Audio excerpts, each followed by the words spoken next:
Hello, so pite ho nadam jing nam tunin jong to sim khat anangai khom kinutin tuna to sim in ngai dio hi le leise hin khwa ding in ei thelo ding hi jong le anup na in ngai dia wa hong ki se hin chule ka sei nom ki khat chu no ta sot na zalin 4K ling tawin channel yong monetize kan bol tan hi ji na chu ka la hi khat ve ve la et sung ji ding hin ji na chu hi chi es ong teng le na ve nom lo ala lung sit ta phun le la skip nei bol pi ding in jong kan temin ai le tun thu sim langa analut ki taute thu sim ong ki pat panahin nu pa ni hi ki chata in ong sai honin hi hiti nu pa te ni la anu me nu chun naw sen khat ang langin apomin ki chata in ti chun ong sai honin hi anung han langa vulfon an del ki dovin hi ong sai honin hi la chai chai nan vulfo chun hi chi aji pa chu an mat kha pi tawin hi le aji nu chen he o tia pen de na le aji pa chun zamin naw sen chu ha pomin lang ha zamin tin aman vulfo chu atingin ti chun ekidel pi tan hi nu me nun aji pa ngai se ang le acha khan khuding gel nan aji pa chu an da san lungdong le ti za pum min ong zam yeng in hi le aji pa pen gin chu gala konun an zatan hi le amayong alung nat to atijat to bolding Halloween ti chun akol ki simen chom kha ding den en hong jam phakitan hi hita chom kha hong jam zo nung sanga chun vul khat mama nang la kon chun hong ki chom den abo pha tan hi chuin zakop cho ai mut na kon en hong khang don to akamang chu ipiti hamatin agelin hi amanyong kichat to lungdan to kop tan hi le ata so cho ong ki khel che chen o khut tin nyong cho ong sao do che tan hi chu hi ti cho amanyong lungdong tan aven amasanga phat vet cho lan amai cho aven hi la mit nyong cho ong san che tan hi chuin amayong agan na thei chan ni alup na kon chun a tho do en washroom lang cho adel tan hi washroom lu nen ata so cho aven hi le alien che en ambul ho yang hong ke do sau tan chuin aman no a emotion cho a hitia jinga ele a phat loading he jin chun ama le ama ki controlling chun hong ki gel tan hi emotion cho an control go tan hi in la control jo pon hi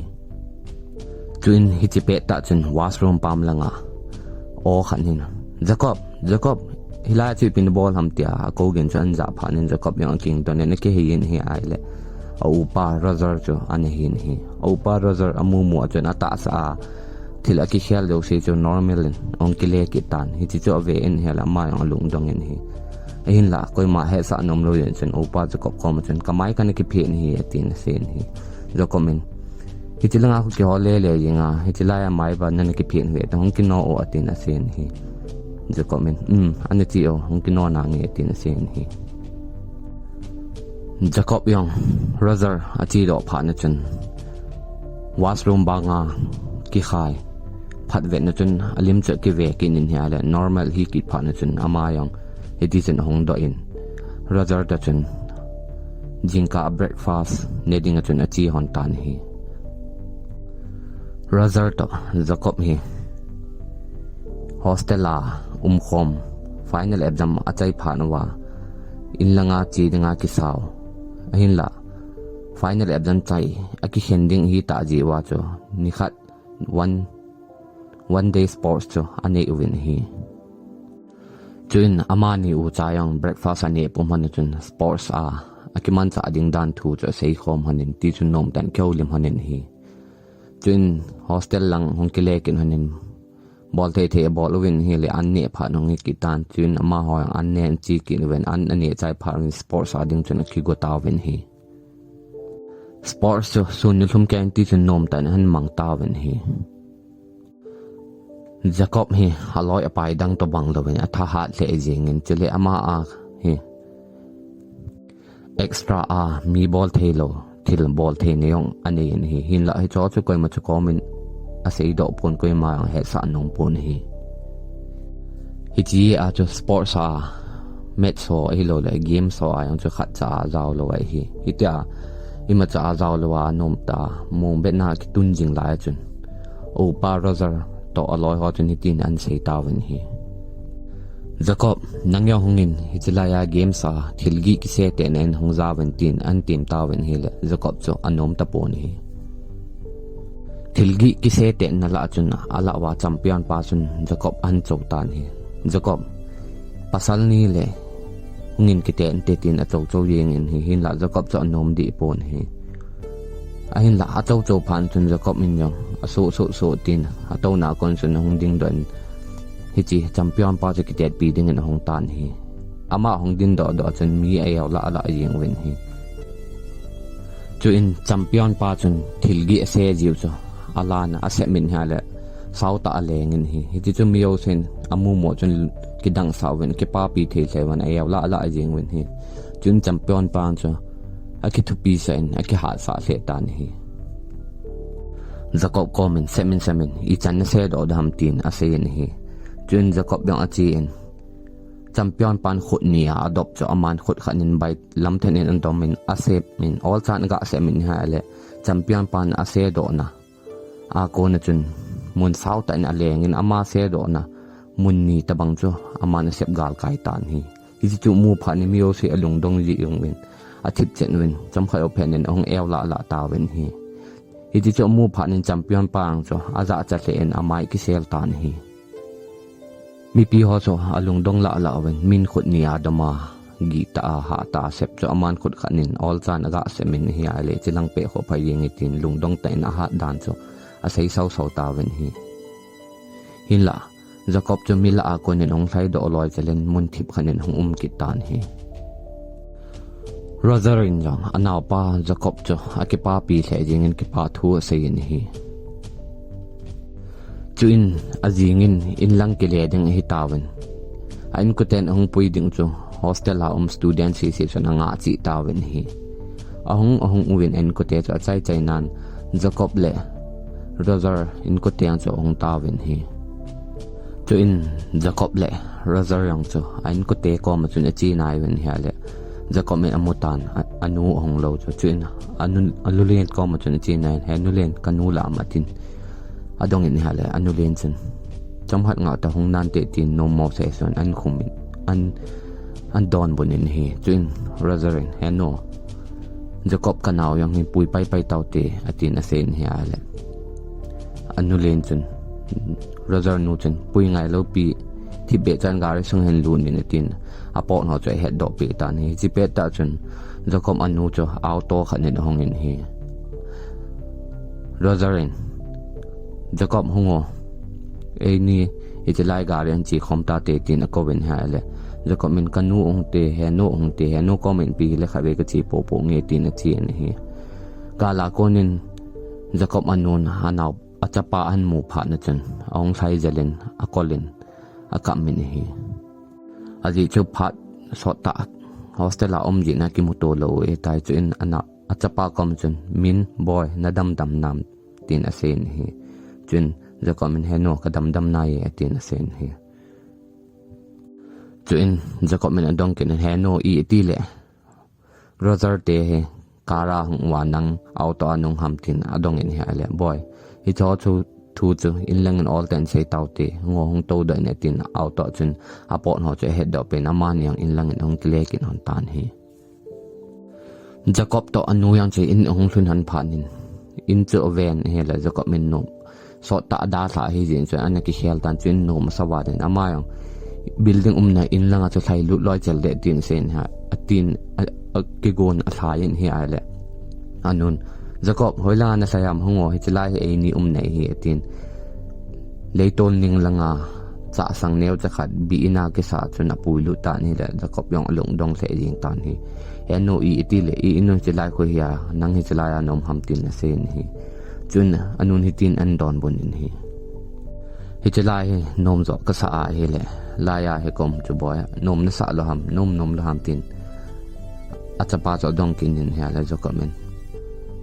nom hi yong le anu ke pa na ding chen ho di he no ipi kom nom na ya tin asen hi hin la Jacob men anu mai so cho ven hi le lung nom mo ta cho hen ado be nom lo yin chen thip chen in tan hi pha cham khal jowin Roger ang sai do nen Jacob nong thun tam tin adong in hi ale Jacob men kong thun te tin asen ngô nè thấy nè khom tệ tin nè thấy anh choi dan nè thấy cho nè khom han tan hi chuin building langa ko panin Razor non Razor comment Razor ipin bol ham langa chun hungin in langa khat ve tin asam sam yeng tan hi chuin Jacob anon boy nanon na ko chi tang asay nom khat ma hin te tin se ni ale Razor to achi tan hi Razor to Jacob hi ucha sung khat ping hi hon lo wangin ucha sung khat ping sanga ki ngai lu honin hi ti chen ni dan khat yeng yong ki thla kang loin ki ngai lu tanin ko mang honin om chan han cho Jacob non aven hi le acha te ni cho angai lu the en khen tum ne loin acha bang bang an ani ni acha ta bangin Razor yang cho bolin hi chu in Razor in alun phanin anu ko me heno pe ham tin sen hi anun hi chilai hun chi kin hin akal tin sen hi Razor heno ipitinga kanuniaw te ni chilanga khu ma ham tin sen hi anun nom han jina omai hi thu aban ni dong be te hin tin lung hang ten in chung dang chun alu tan hi ni khat hi Razor hi bai ta tolin awa do in hi chu in ni tha lang hin in ong kilen hi ale abai cho talowin kengin ti chen in lang ong kile tan hi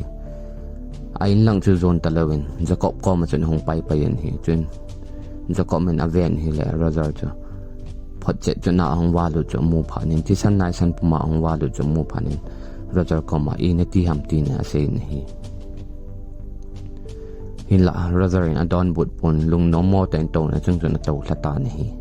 chun Jacob cho ko ma chi nine in ti ham tin a khot cho ga tu tan hi a khot cho aga tu le amu tan hi aman jo alung mit na chun ahong kilangin Razor in lang hong kile pe na lam ka a gu cha mi chom hon abai cho kham wa ani ego do se chom pi wa abai yong ala pi pai pai wa ma yong na sata an vo cho amu tan hi chun alung hang na tan hi Razor comment anum thim be ben hoi ma chan na wa do hin kin gari chu go nang e tin a chi tan hi Razor in jong hoya na chi gon ham tin a khamin hi hin la a kham cho a japon hi ti cho a chi pai tan hi Jacob cho chu in Jacob min lampi chi pum ma chun mun khanin adingin amit asingin lungil te na mi ho cho hoi lai ham tin aga agelin hi ale no cho an gel do che tan hi chu in ama yon dai rengin gucha ho na cho azon lu tan gucha ho se cho bai chu athu min hi ale gucha ho se chun han nui sa i nei logun ham tin an to na tawen hi Jacob min luhang ten bai chunin piloi wen ti lo wa le phalo ding hi tin asen hi ale gucha ho chan anui sa bep se wen i nei logun ham na tang sa mi zat bi hi tin ase wen hi chu in gucha ho la alidar pa chun achapang ho kom chun chi welang chai ro tin ka ngai dong nom he lai el pa ho tin mi khat an sol lu nin hi mi khat an sol lu pa chu Jacob alung han wal jin chun alolin amanin asep mang tan hi le bang se nan kinin tolen op den tan hi chi chu mu win hi amu ta win hi la ma hoyong ku thon cho lung hang che wen khat khan ong sai lu ta wen hi aban bana kya khat khana ong sai lu cho ong sai lu ma sa cho khat ve khetna alen mang thu pha ma chun gu thon cho lung dong thei se ta wen hi chin gu cho la ali der pa chun ala awa gu cho la a hat pen akison pi pe no pau cho an sol lu tan hi chiang cho Jacob min ima cha hi lo the min khat ve thlo ani ha le aleng mang ki tan bang se nan ka ki nei ki tan hi ti chun gu cho si chu vo tan han voin bai cho an tolen ong do go tan hi chi pe ta chun ama yang mo tan hi gari dang tam ta yang agu wa hi tia cha par so hel wa koi ma te hel lo ding modify a ball do ju cho an he tan hi chu in police ho ko la bolin amun cha sei pen police ho hong ta wen hi police ho a hong pha wen gu cha ho se cho aman tu wen chu in police ho la captain pa cho hong in Jacob comment ki pa me hi criminal his ho na pa na ma dinga ki hol jin ki man kha the mong lo nang ki thopin ne zala tu ni ki ma do le ki pa me tin Razor Jacob ko ma chu salam bolin khut chu han dom do tan hi chin Jacob men yong khut ji lang chu han dom do in salam ki bol pi tan hi hitia salam aga ki bol hana a khot han cho ahong ki to kha kha hon chen ani ni hon ta sa chung chun karan ong pa la jing in Jacob min alung min ni tin an mun hi nupi khanin naw cha apomin akom vela chun vulfo tamta ki delen vulfo la mi kha chun jamin na cha chu hin su wot nin ta cha pa chu khonung le set pumpi hin hu do ding hi jamin tin a peng jing in hi ala wa vul kha chu hi pe ta chun ong king khangin police pa chu lungdong tan a ven hi police pa na ama chu lungdong tan han ven nanga an nei pi agu ham tin gu cha ho ko ma chun a saitan hi chun ja comment ko pa bai agu a kong kila hi tin a sen hi chun police pan hoi cham nu pa bai chu tin a ven hi chun aman yong a vet sen hi chun police pan ale ne kile the ta ye tin a sol tan hi chun ja comment a bai chu lungdong tan en ki tolin in lang hung tan hi police pan a phone ala do en mi khat ga kolen a umte I hol pau cho chilai hen umte tin a sein phone cho kwai ki tan hi Jacob yong in lang hong thung tan bai cho opa razor cho pin hi ala opa razor yong cho lungdong sen hoya na gala ham tin adong tan hi Jacob min police ho to ka ki thowa police ho koma complain ka bola police ho te ka hol da wa gu cha ho ko khona ko na hi bai ni kan la do hi tin opa cho pin hi ala razor cho ki pa len hi chun anaw pa kom chun ki pa thu sen ke chun la he no te hon he do a bai lo he ting le he ni chai diu cho ka di ba dap ke yin tin a sen hi chun Jacob manuin to ai la na ni chai lo diu tan dip dap dai ta tin a sen ti chun ki pa tan ki dai hon in hi ni khat hi Jacob ina om pe nin opa razor in golden ball Jacob bai chu hin lan lang yung puyo tin a sen hi chun Jacob min jong hoi lai nom ham tin om na mun cho dong in bai cha tol dan opa puiding chun a chi tan hi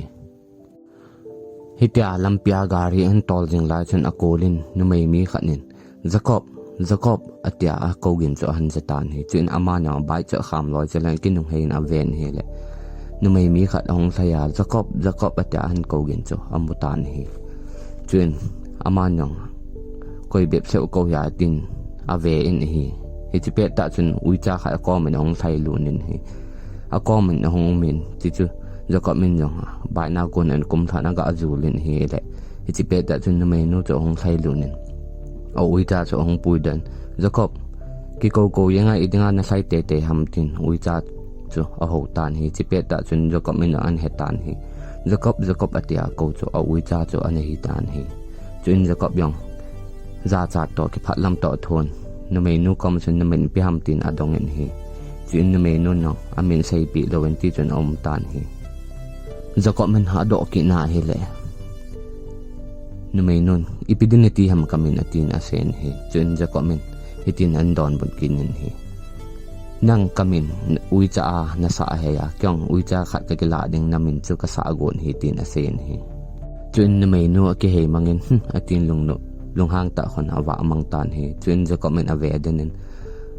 nu mai nu chu ama nya ave nom len alung thim an dei chapan tan hi chun o pa chu aga puin in langin hong kele han tan hi in hong thun phanin Jacob chu lup na chung lang chu adel pai pen ti chun nui chiu chewen nu mai nu chan chu agel jing tan hi chun hitin an sen hi a number hi ama ko ma ka ki thum dam hi lo le ka ki la do yeng dham tin agelin hi chun ama nya amit asing in lungil ta na ga agelin hi ale nu mai nu min chu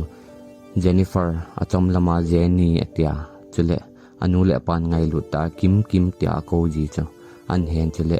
ain kho chung chang thu yong zo si cho an he so ke tan hi chun ama nya agel kin a number chu hoi cha ham tin aga agelin hi ala number chu alung min chu na hong ki ta do tan hi chun ki thum yong la ap lo de hin atin ha number chu ala do an call a ball tan hi alang khat langa polanga chun mi thum ta bang hi Jacob te in leito la chun anding win in nei te num lo hai mo tin a ko win hi ale Jacob no cho hong da don kom ve pi thu ham tin a sen hi chuin mi ho chun hi ti hin hi chi hi zon te in lo hai mo tin adong in hi chuin num Jacob no chen ke aji no ke he piti ham tin asen hi ale mi ho cha ke ve to sau ta wen hi chuin Jacob no chen mi ho cha ven hi le ata sau chu alien the len a phat the le jeng an hi ama ho akivet to wa tia agu timtima kyo gu chal chu aza pha na boy khat wa tai ti cho he tan hi chuin mi ho cha ong khewen na phat sa le khong lu the diu ha mo tin asen hi chuin Jacob no chen ima cha sailon thi ben om tan hi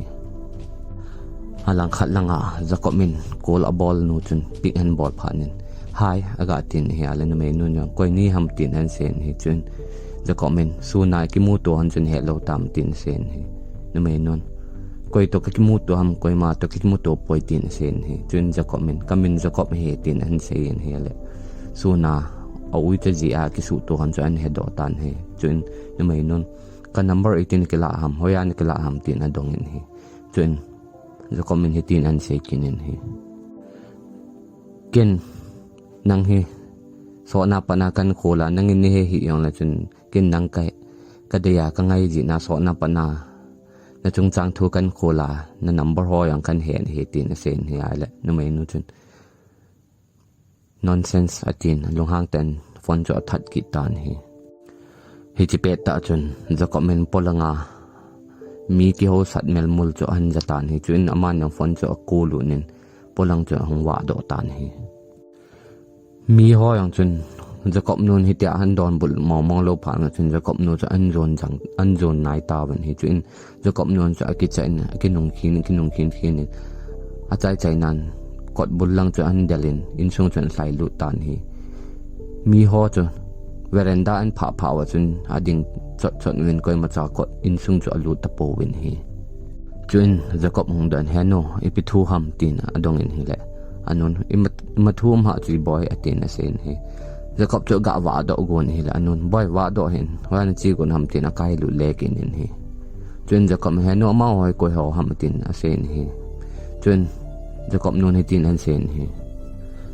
na pa loi hoi bo chu boy na pa ho la hong wa na pa lo phana ke le go kin wa ta cho tin sen mi ho cho sol do tan hi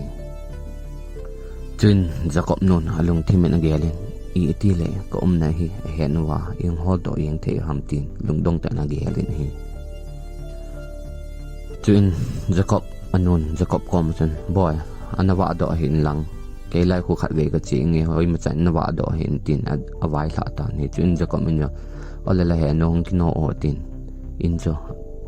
anga in anu cho awa do tan hi hitia Jacob yang ai na wa lung mong ta a jing lai chun Jacob tia aki ko gin cho akolin an jatan hi chuin aman yang hoi lang ham tin phatai na ngayin aki ko gin o aza na lang cho an jui tan hi lampi an jui jing lai yang chun akola aki ko gin cho athip di pon hi chuin aman yang an jui hin hi la mun khan hin aki ko gin cho athip chet tan hi chuin ama yang ake le len hi ala ta sa chun ipi bam khat akom vela a het bang khon ta sa cho hong nom mo se su tan hi ama yang ake le len hoi langa ham tin mi na lang cho aven hi ai le anu to aneki ho mi thum ho cho an mutan hi chuin mi ho chun Jacob atin en ko win hi chun Jacob min ipidani ko ham tin sen hi chuin mi ho chun Jacob cho an ve ven ikho ni diu khat om mi tin asen ase ven ti chun Jacob cho an zon jang pel pul ta ven hi chuin Jacob kom an pha ding pha ma chun mi ho cho jang pet na khun ading chot nun hi ti chun lungdong tan Jacob nung lang cho ve ta ven hi